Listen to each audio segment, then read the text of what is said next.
നമസ്കാരം. മലയാളി വാർത്ത ഇൻസൈഡിലേക്ക് സ്വാഗതം. ഒടുവിൽ വജ്രായുധം പുറത്തെടുത്ത ഇറാൻ ഇസ്രയേലിലേക്ക് തൊടുത്ത മിസൈലുകളിൽ അവർ ക്ലസ്റ്റർ ബോംബുകൾ ഉപയോഗിച്ചു. ഇസ്രയേൽ ഇറാൻ യുദ്ധം തുടങ്ങി 8ാം ദിവസത്തിലേക്ക് കടക്കുമ്പോഴാണ് ഇറാൻ അതിമാരകമായ ക്ലസ്റ്റർ ബോംബുകൾ ഇസ്രയേലിനെതിരെ പ്രയോഗിച്ചത്. ലോകത്തിലെ നിരോധിത ആയുധമാണ് ക്ലസ്റ്റർ ബോംബുകൾ. മിസൈലുകളുടെ പോർമുനയായി ഉപയോഗിക്കുന്ന ക്ലസ്റ്റർ ബോംബുകൾ തൊടുക്കുമ്പോൾ ഒത്താണെങ്കിലും അത് പതിക്കുമ്പോൾ 50ഉം 100ഉമായി തീരും. സാധാരണക്കാരായ ജനങ്ങൾക്ക് നേരെ ഇറാൻ മനഃപൂർവ്വം മാരകമായ നിരോധിത ആയുധങ്ങൾ ഉപയോഗിച്ചു. അതുകൊണ്ട് തന്നെ ഇറാനോട് ഇനി ക്ഷമിക്കില്ല എന്ന് ബെന്യാമിൻ നെതന്യാഹു പറയുന്നു. ഇറാൻ്റെ പരമോന്നത നേതാവ് അലി ഖമനേയെ വധിക്കുമെന്ന് വീണ്ടും ഇസ്രയേൽ പ്രഖ്യാപിച്ചു. ക്ലസ്റ്റർ ബോംബുകൾ പോർമുനയാക്കിയ മിസൈലുകൾ പതിച്ച് മധ്യ ഇസ്രയേലിൽ 8 കിലോമീറ്റർ ക്ലസ്റ്റർ ബോംബുകൾ പതിച്ച് അപകടങ്ങളുണ്ടായി. 2008 അന്താരാഷ്ട്ര തലത്തിൽ നിരോധിച്ച ആയുധമാണ് ക്ലസ്റ്റർ ബോംബുകൾ. ഒന്നിലധികം പോർമുനകളുള്ള മിസൈൽ ഇറാൻ പ്രയോഗിച്ചുവെന്ന് ഇസ്രയേൽ സൈന്യം സ്ഥിരീകരിച്ചു. ഇസ്രയേൽ വ്യോമപ്രതിരോധ സംവിധാനത്തെ കബളിപ്പിക്കാൻ ഈ പോർമുനകൾക്ക് കഴിഞ്ഞു. മിസൈൽ ആക്രമണമുണ്ടാകുമ്പോൾ ഒരു പോർമുനയ്ക്ക് പകരം പല പോർമുനകളെ തിരിച്ചറിഞ്ഞ് തകർക്കേണ്ടി വരും. ഇവിടെയാണ് അയൺ ഡോം പരാജയപ്പെട്ടത്. ഇസ്രയേലിൻ്റെ പ്രതിരോധ വൃത്തം മറികടന്ന് ഇറാൻ്റെ മിസൈലുകൾ ഇസ്രയേൽ മണ്ണിൽ പതിച്ചതോടെ കൂടുതൽ രക്ഷാകവചമൊരുക്കാൻ പദ്ധതിയിടുകയാണ് ഇസ്രയേൽ. മറുവശത്ത് ഇറാന് നേർക്കുള്ള ആക്രമണങ്ങൾ അവർ രൂക്ഷമാക്കി. ഇന്നലെ ഇറാനെതിരെയുള്ള ആക്രമണങ്ങളിൽ പങ്കെടുത്തത് 40 പോർജെറ്റുകൾ. ബുധനാഴ്ച രാത്രി ഇറാനിയൻ പ്രദേശങ്ങൾക്കുള്ളിൽ വ്യാപകമായ ആക്രമണങ്ങളാണ് ഇസ്രയേൽ നടത്തിയത്. ആണവ അടിസ്ഥാന സൗകര്യങ്ങൾ, മിസൈൽ നിർമ്മാണ കേന്ദ്രങ്ങൾ, വ്യോമപ്രതിരോധ സംവിധാനങ്ങൾ എന്നിവ ലക്ഷ്യമിട്ട് നടന്ന ആക്രമണങ്ങൾ. ഇസ്രയേൽ പ്രതിരോധ സേനയുടെ കണക്കുകളനുസരിച്ച് 40 പോർജെറ്റുകൾ ആക്രമണങ്ങളിൽ പങ്കെടുത്തു. 100 ബോംബുകളാണ് ഈ പോർജെറ്റുകൾ വഹിച്ചത്. അരക് ഹെവി വാട്ടർ റിയാക്ടറും നതാൻസിനടുത്തുള്ള ആണവായുധ വികസനവുമായി ബന്ധപ്പെട്ട അടിസ്ഥാന സൗകര്യങ്ങളും ഉൾപ്പെടെ ഡസൻ കണക്കിന് ലക്ഷ്യങ്ങൾ ഇസ്രയേൽ തകർത്തെറിഞ്ഞു. 100-ലധികം കൃത്യതയുള്ള ആയുധങ്ങൾ ഇതിനുവേണ്ടി ഉപയോഗിച്ചുവെന്നാണ് ഇസ്രയേൽ പ്രതിരോധ സേന പറയുന്നത്. അരക് മേഖല കേന്ദ്രീകരിച്ച് നടത്തിയ ആക്രമണങ്ങളുടെ ദൃശ്യങ്ങൾ ഇസ്രയേൽ ഡിഫൻസ് ഫോഴ്സ് പുറത്തുവിട്ടു. അറക് നഗരത്തിനടുത്തുള്ള ഇറാൻ്റെ IR-40 ഹെവി വാട്ടർ റിയാക്ടറിൽ ഇസ്രയേൽ അതിശക്തമായ ആക്രമണം നടത്തി. ടെഹ്റാനിൽ നിന്ന് 280 കിലോമീറ്റർ അകലെയാണ് അറക് ഹെവി വാട്ടർ റിയാക്ടർ. പ്ലൂട്ടോണിയം ഉൽപ്പാദനശേഷി കാരണം വളരെക്കാലമായി അന്താരാഷ്ട്ര തലത്തിൽ ശ്രദ്ധാകേന്ദ്രമാണ് ഈ പദ്ധതി പ്രദേശം. വ്യാഴാഴ്ച രാവിലെ ഇത് സംബന്ധിച്ച വിശദാംശങ്ങൾ IDF പുറത്തുവിട്ടു. അറാഖിലെ ഈ ആണവ റിയാക്ടർ ഒരു ഉദ്ദേശത്തിന് വേണ്ടി അവർ സൃഷ്ടിച്ചതാണ്. ആണവായുധങ്ങൾക്കായി അവർ രൂപകൽപ്പന ചെയ്ത ഒരു പദ്ധതി. ഒരു ആണവ ബോംബ് നിർമ്മിക്കുക എന്നതായിരുന്നു അവരുടെ ലക്ഷ്യം. ഇപ്പോൾ അത് ഞങ്ങൾ പൂർണ്ണമായി നിർവീര്യമാക്കിയിരിക്കുന്നു. 1997 അറക് ആണവ പദ്ധതി ഇറാൻ തുടക്കമിടുന്നത്. പിന്നീട് 2015 പ്ലൂട്ടോണിയം ഉൽപ്പാദിപ്പിക്കാൻ കഴിയും വിധം ഈ മേഖലയെ ഇറാൻ ശക്തിപ്പെടുത്തി. നിർമ്മാണം നടന്നുകൊണ്ടിരുന്ന മൊണ്ടാക് ഖനജല ഗവേഷണ റിയാക്ടർ തകർത്തുവെന്ന് IDF പറഞ്ഞു. ആക്രമണം നടത്തിയ സ്ഥലത്ത് ആണവ വസ്തുക്കൾ ഒന്നും ഉണ്ടായിരുന്നില്ല. അതുകൊണ്ട് തന്നെ റേഡിയോളജിക്കൽ ഇഫക്റ്റുകൾ പ്രദേശത്തുണ്ടാകില്ല.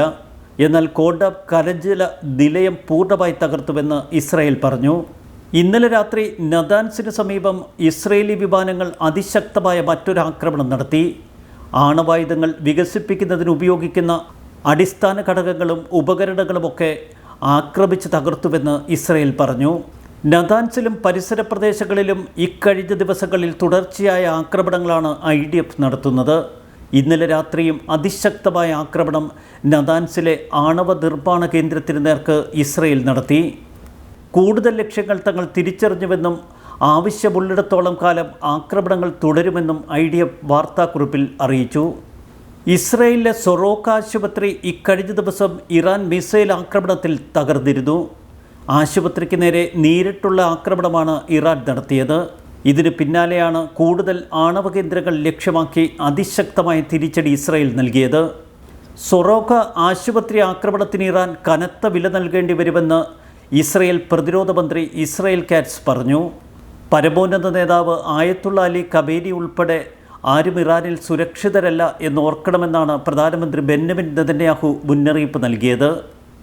ഇറാൻ്റെ ആണവ പദ്ധതികൾ തങ്ങൾ മുച്ചൂടും മുടിക്കുമെന്ന് ഇസ്രയേൽ വീണ്ടും മുന്നറിയിപ്പ് നൽകി. ആശുപത്രി ആക്രമണത്തെ റെഡ് ക്രോസ് അടക്കമുള്ളവർ അപലപിച്ചു.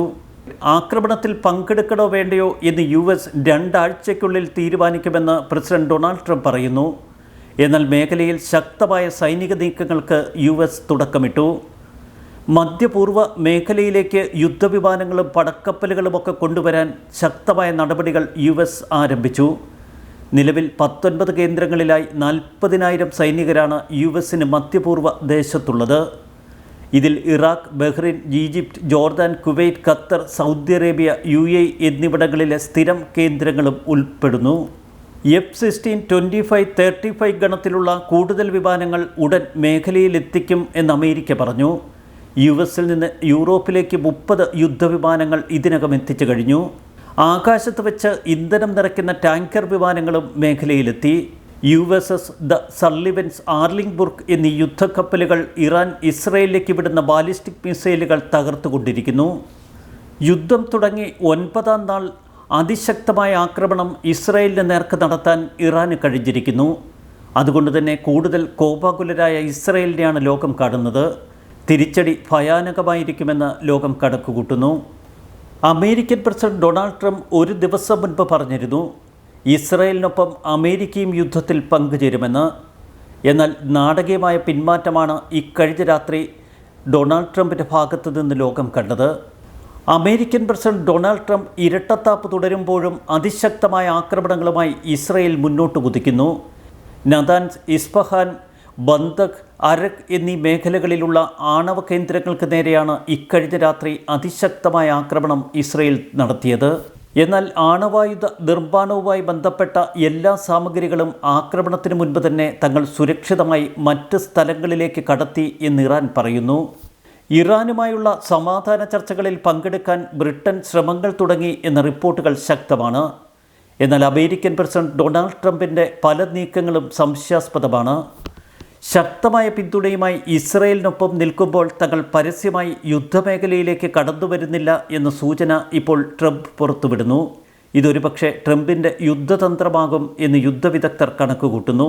വാർ റൂം എന്ന് ട്രംപ് വിശേഷിപ്പിക്കുന്ന വൈറ്റ് ഹൗസ് സിറ്റുവേഷൻ റൂമിൽ ഇക്കഴിഞ്ഞ ദിവസം ഉന്നതതല യോഗം ചേർന്നിരുന്നു. അടച്ചിട്ട മുറിയിലാണ് ട്രംപ് അമേരിക്കൻ ഉന്നതരുമായി കൂടിയാലോചനകൾ നടത്തിയത്.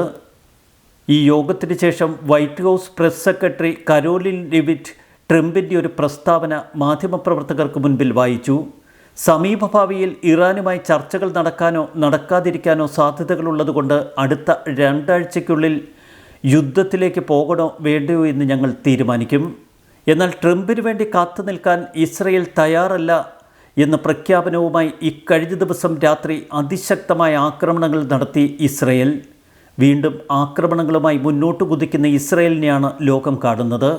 ഇറാനെതിരെയുള്ള തങ്ങളുടെ സൈനിക നീക്കങ്ങൾ ഷെഡ്യൂളിന് മുൻപാണ് എന്ന് ബെന്യമിൻ നെതന്യാഹു പറയുന്നു. ഞങ്ങളുടെ ആക്രമണങ്ങളിൽ വളരെയേറെ വിജയിച്ചിരിക്കുന്നു.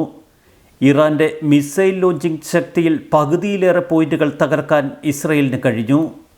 പ്രധാന സൈനിക നേതാക്കളെ ഇല്ലാതാക്കിയെന്നും അർദ്ധസൈനിക വിഭാഗങ്ങളെ ഇനി ലക്ഷ്യമിടുമെന്നും ഇസ്രയേൽ പറയുന്നു. കനത്ത സുരക്ഷയുള്ള ഫോഡോ ആണവ കേന്ദ്രം ഉൾപ്പെടെ തങ്ങൾ ആക്രമിച്ച് തകർക്കുമെന്നാണ് ബെന്യമിൻ നെതന്യാഹു പറഞ്ഞത്. ഇറാനോട് ഇനി ഞങ്ങൾ ക്ഷമിക്കില്ല. സമയത്തിൻ്റെയും ഫലങ്ങളുടെയും കാര്യത്തിൽ ഞങ്ങൾ നിശ്ചയിച്ച ഷെഡ്യൂളിനേക്കാൾ ഇസ്രയേൽ മുന്നിലാണ് എന്ന് നെതന്യാഹു പറയുന്നു. IDFൻ്റെ പ്രവർത്തനം ഏറെ മികച്ചതായിരുന്നു. കഴിഞ്ഞ വർഷം അവസാനത്തോടെ ഇറാൻ്റെ ഏറ്റവും ശക്തമായ പ്രതിനിധി ഹിസ്ബുള്ളയെ ഞങ്ങൾ പൂർണ്ണമായി തകർത്തു. ഹിസ്ബുള്ളയെ മുട്ടുകുത്തിച്ച ഇസ്രയേൽ ഹമാസിനെ നിർവീര്യമാക്കുന്നതിൽ വിജയിച്ചു. പിന്നീട് ഹൂതി ആക്രമണങ്ങളുടെ മുനയൊടിക്കാനും ഞങ്ങൾക്ക് കഴിഞ്ഞു.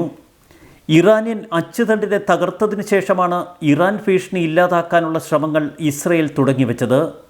ഞങ്ങൾക്ക് നേരെ മിസൈൽ ആക്രമണങ്ങൾ ഉണ്ടാകുമെന്ന് മുൻകൂട്ടി കണ്ടിരുന്നു. അതുകൊണ്ട് തന്നെ അതിനുവേണ്ട പ്രതിരോധ സംവിധാനങ്ങൾ ഞങ്ങൾ ഒരുക്കിയിട്ടുണ്ട്. ഇറാൻ്റെ ലോഞ്ചറുകൾ ആക്രമിച്ച് തകർക്കുകയാണ് പ്രാഥമിക ലക്ഷ്യം.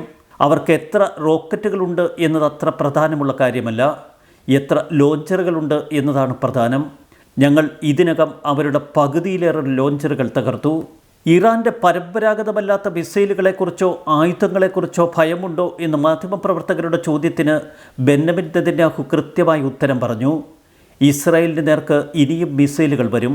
പക്ഷേ അതിൽ ഞങ്ങൾ ഭയപ്പെടുന്നില്ല. അമേരിക്കയുടെ സഹായമില്ലാതെ ഇസ്രായേലിന് ഭൂഗർഭ ഫോഡോ ആണവ കേന്ദ്രം നശിപ്പിക്കാൻ കഴിയുമോ എന്ന് മാധ്യമപ്രവർത്തകർ ചോദിച്ചപ്പോൾ നെതന്യാഹു കൃത്യമായി ഉത്തരം പറഞ്ഞു. ഞങ്ങളുടെ എല്ലാ ലക്ഷ്യങ്ങൾ നേടുന്നതുവരെ ഞങ്ങൾ പോരാട്ടം തുടരും. എല്ലാ ആണവ കേന്ദ്രങ്ങളും ഞങ്ങൾ ആക്രമിച്ച് തകർക്കും. അമേരിക്കയിൽ നിന്ന് ഇസ്രായേൽ വലിയ തോതിൽ ബങ്കർ ബസ്റ്റർ ബോംബുകൾ പ്രതീക്ഷിക്കുന്നു. ബങ്കർ ബസ്റ്റർ ബോംബുകൾ പ്രയോഗിക്കാനുള്ള അത്യാധുനിക വിമാനവും അമേരിക്കയിൽ നിന്ന് ഇസ്രായേൽ പ്രതീക്ഷിക്കുന്നു. ഡൊണാൾഡ് ട്രംപിനെക്കുറിച്ചും നെതന്യാഹുവിന് വ്യക്തമായ കാഴ്ചപ്പാടുണ്ട്. അദ്ദേഹം അമേരിക്കയ്ക്ക് നല്ലത് ചെയ്യും, ഞാൻ ഇസ്രായേൽ രാജ്യത്തിന് നല്ലത് ചെയ്യും. ടെഹ്റാനിലെ ഓസ്ട്രേലിയ എംബസി അടച്ചുപൂട്ടി. ഉദ്യോഗസ്ഥരോട് എത്രയും പെട്ടെന്ന് ഇറാൻ വിടാൻ ഓസ്ട്രേലിയ ആവശ്യപ്പെട്ടു. ഇറാനിലെ ഏറ്റവും ശക്തമായ പ്രൈംഡ് ബാലിസ്റ്റിക് മിസൈൽ ലോഞ്ചറുകൾ ഇസ്രായേൽ ആക്രമണത്തിൽ പൂർണ്ണമായി തകർന്നു. വിക്ഷേപണ സ്ഥലത്ത് സുരക്ഷയിലുണ്ടായിരുന്ന സൈനിക കമാൻഡറെ IDF വധിച്ചു.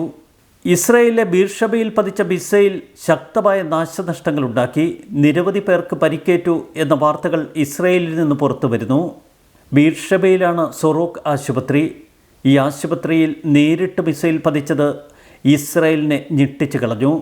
കൂടുതൽ ശക്തമായ ആക്രമണങ്ങളുമായി ഇസ്രായേൽ കുതിക്കുന്ന കാഴ്ചയാണ് മറുവശത്ത്. അമേരിക്കൻ പ്രസിഡന്റ് ഡൊണാൾഡ് ട്രംപിൻ്റെ നിലപാട് ഉറ്റുനോക്കി ലോകം. ന്യൂസ് ഡെസ്ക് മലയാളി വാർത്ത ഇൻസൈഡ്.